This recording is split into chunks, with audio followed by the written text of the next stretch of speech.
kelas 4 B3 PIAUD Universitas Pembangunan Pancabudi Medan. Nah, di video ini Ningrum mau menjelaskan sedikit tentang metode praktek ibadah untuk anak usia dini. Sebelumnya teman-teman harus tahu dulu nih, apa sih anak usia dini itu? Nah, anak usia dini itu merupakan anak yang sejak lahir sampai usia 6 tahun. Anak usia dini merupakan sosok individu yang sedang menjalani proses perkembangan yang pesat dan fundamental untuk kehidupan selanjutnya. Usia dini sangat penting bagi perkembangan intelijensi permanennya.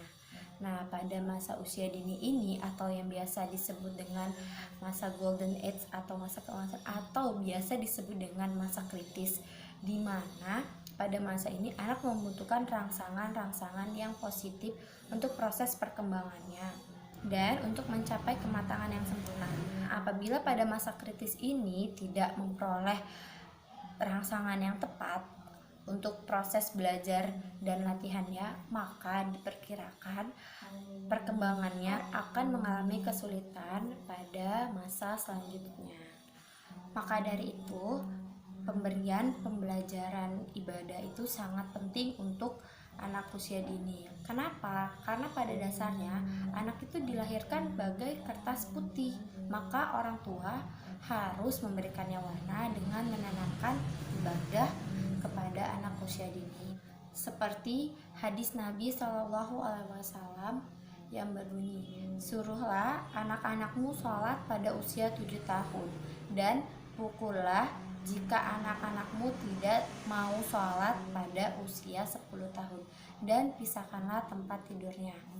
Nah, dari hadis tersebut kita tahu bahwa perlu mengajarkan ibadah kepada anak sejak usia dini agar mereka mengerti dan paham ketika mereka sudah berusia 7 tahun.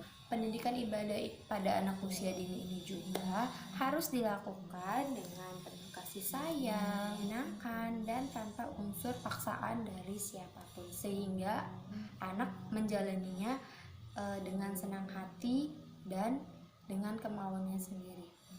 Nah, jadi metode praktek ibadah untuk anak usia dini ini ada beberapa. Yang pertama itu metode keteladanan. Nah, dalam metode keteladanan ini peran orang tua itu sangat penting. Kenapa? Karena di sini anak akan meniru segala aktivitas yang dilakukan orang tua. Misalnya, orang tua makannya duduk, anak akan juga ikut makan duduk. Nah, kalau misalnya orang tua makannya sambil berdiri, pasti juga anaknya ikut nih makan sambil berdiri. Nah, maka dari itu orang tua harus memberikan contoh yang baik kepada anak seperti itu. Nah, yang kedua itu metode pembiasaan. Nah, proses pembiasaan yang akan dilakukan itu harus terjadi secara konsisten, karena hal ini akan melatih kedisiplinan anak. Nah, contohnya itu seperti gini. Sebelum makan, kita sebagai orang tua ataupun guru harus mengajarkan anak tuh berdoa dulu sebelum makan. Nah, setiap hari itu dilakukan secara berulang-ulang. Nah, setiap sebelum makan kita ajarkan anak untuk berdoa. Selalu seperti itu. Nah, itu akan menjadi suatu hal yang terbiasa buat dia. Nah, yang ketiga itu metode nasihat. Nah, pemberian nasihat ini harus dilakukan dengan tutur kata yang lemah lembut dan memberikan nasihat yang positif kepada anak, sehingga anak akan lebih mudah memahaminya jika kita menggunakan tutur kata yang lembut. Nah, dan pemberian nasihat ini tidak boleh dilakukan secara marah-marah gitu, sambil marah-marah. Kenapa? Karena kalau misalnya kita memberikan nasihat kepada anak sambil marah-marah, anak tersebut tidak akan menerima nasihat itu dengan baik. Seperti itu. Itu metode pemberian perhatian. Kita sebagai orang tua dan guru harus mencurahkan perhatian kepada anak dengan tulus. Dengan metode ini, anak akan merasakan kasih sayang diberikan oleh orang tua atau guru tersebut. Yang kelima itu metode pemberian pujian dan hukuman. Pemberian pujian ini diberlakukan untuk menumbuhkan motivasi dan rasa percaya diri anak. Kita sebagai orang tua ataupun guru bisa memberikan pujian kepada anak ketika anak melakukan hal yang positif, seperti misalnya anak itu mengerjakan tugas dan tulisannya itu rapi. Nah, kita bisa bilang, "Ih, cantik sekali tulisan kamu, Nak." Seperti itu. Nah, pasti dia akan lebih semangat lagi, seperti itu. Nah, terus metode pemberian hukuman itu diberlakukan kepada anak agar anak menyadari kesalahannya. Nah, pemberian hukuman ini juga tidak boleh dilakukan secara kasar ataupun yang keterlaluan seperti itu, karena itu sangat mempengaruhi perkembangannya juga. Nah, kalau misalnya kita memberikan hukuman kepada anak itu yang berat ataupun yang keterlaluan ataupun yang kasar, maka anak akan merasa dirinya itu tidak dapat kasih sayang seperti itu. Anak akan merasa dirinya itu nggak berguna seperti itu, dan pastinya dia akan merasa minder, merasa tidak percaya diri. Maka pemberian pujian dan hukuman ini sangat berpengaruh satu sama lain. Nah, metode yang keenam itu metode percakapan atau hiwar. Dalam metode ini, kita sebagai orang tua harus memahami apa yang dikatakan oleh anak. Nah, pada umumnya itu anak baru bisa belajar berbicara ketika umur 2 tahun. Nah, pada usia itu kita mengajarkan anak untuk mengatakan hal yang baik dan benar. Sebagaimana dalam riwayat Al-Hakim, Nabi Shallallahu alaihi wasallam bersabda, "Bacakanlah kepada anak-anakmu kalimat pertama, yaitu la ilaha illallah."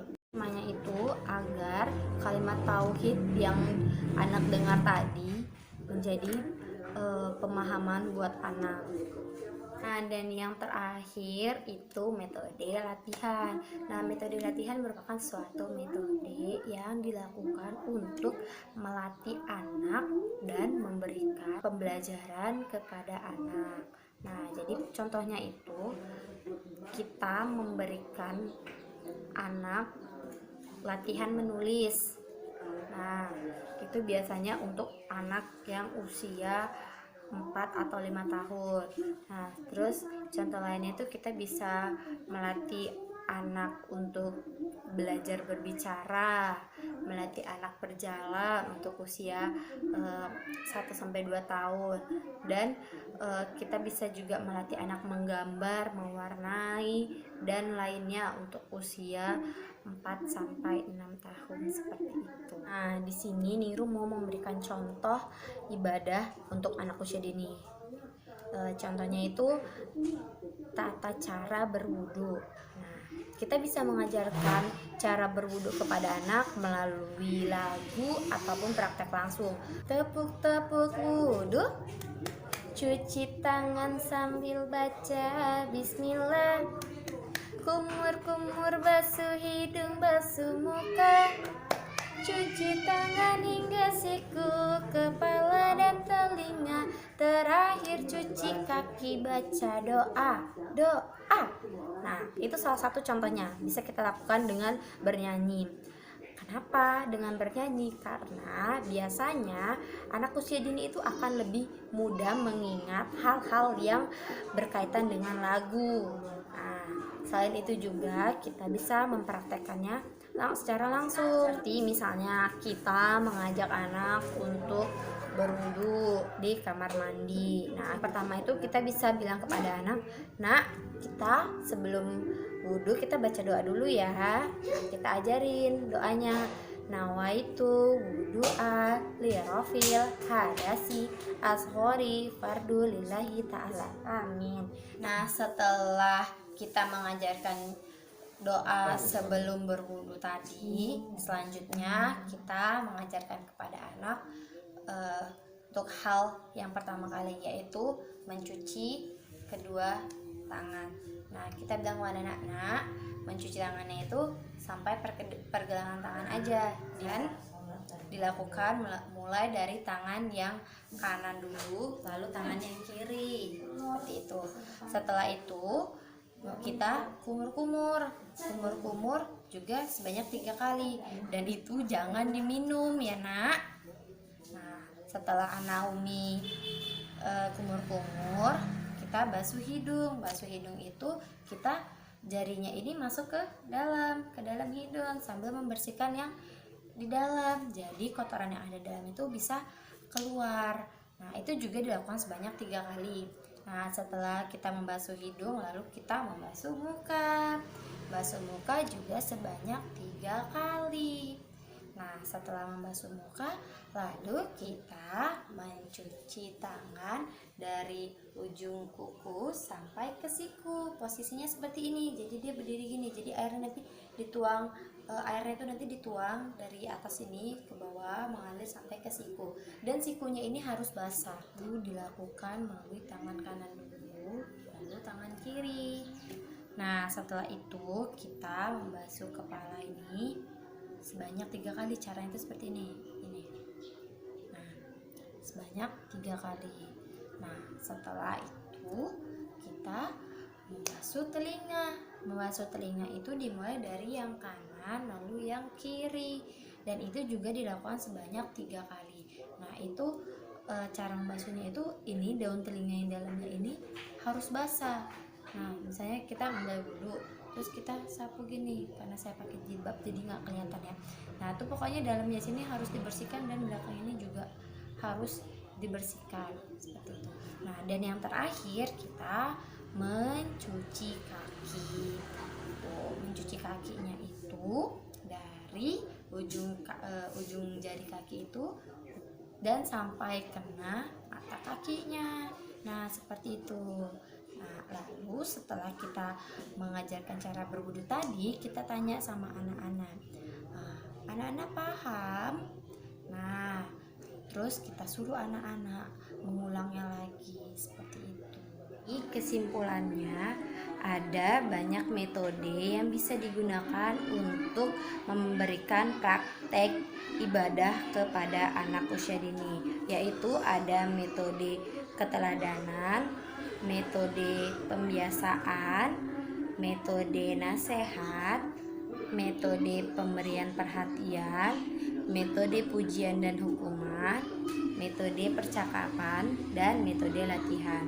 Nah, dengan metode-metode ini semoga kita sebagai guru ataupun orang tua bisa mendidik dan mengajarkan anak cara-cara beribadah. Nah, contoh ibadah itu pun banyak ya, bukan hanya cara berwudu saja, ada juga cara bersuci, sholat, puasa, dan masih banyak lagi ya. Oke? Nah, itu saja penjelasan dari Ningrum. Lebih dan kurang mohon maaf. Wabillahi taufiq wal hidayah. Assalamualaikum warahmatullahi wabarakatuh.